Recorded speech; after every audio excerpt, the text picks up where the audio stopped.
Okay, another one. So Chase Cunningham, Dr. Zero Trust here. I'm going to show how we would deal with something like scanning ports. And the reason that this is valuable is earlier when I showed those screenshots of stuff you could find if you poke around the internet, that's part of the reconnaissance phase. You hear about the Lockheed Martin kill chain or whatever else. You've got to find targets to go after targets. The first thing that you do red team wise when you're trying to find a target is you scan and look for ports that are open. Then you'll find services and applications that are talking at the side of that.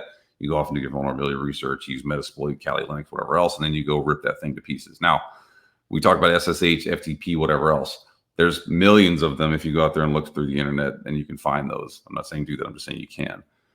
So what if we were able just to cloak that and make it where they didn't respond anymore? Same applications, same things going back and doing what they're needing to do, but we're just going to say, look, this application doesn't need to talk that way so that we don't have to worry about it being scanned and someone finding it vulnerable on the internet. It makes life pretty easy. What's it look like when we don't have that? So let's look at that first.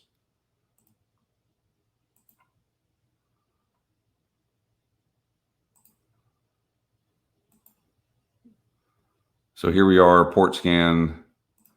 You know, you'll notice there it is. So run nmap because that's what everybody runs. We're even doing this within the same sort of network thing. So there you go. So now you see FTP, SSH, and HTTP. So we scan that host and it coughed back responses.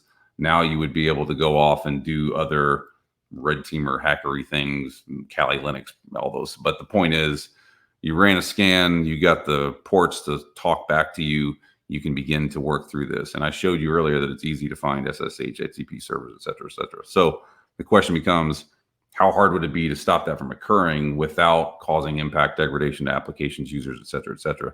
Well, if you apply the Web Application Isolation approach, WAI, we can take care of that because the policy will say there's no reason for this to occur. There's no valid business case, if you will. We put a control in place and it's just going to kind of make the application side of it, the ports protocols, go dark, if you will. And we can do that at speed and scale. So what does that look like?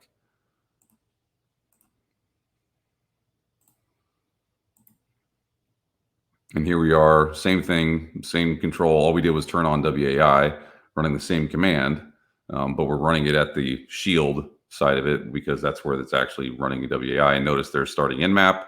And that you go. All you see is filtered, and then you see 443. So the same ports and protocols, the same stuff is up and running. The application hasn't been touched. FTP, SSH, that stuff is still there.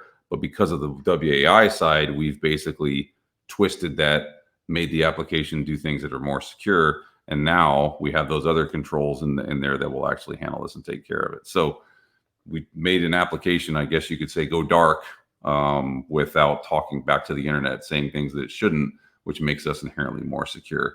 And the thing to wrap your head around is this is not about perfection all the time. This is about being better than the next. And if there's a million of the other SSH vulnerable servers out there that are talking, if we remove ours, we're not in that same group. So this is a good way to solve the problem.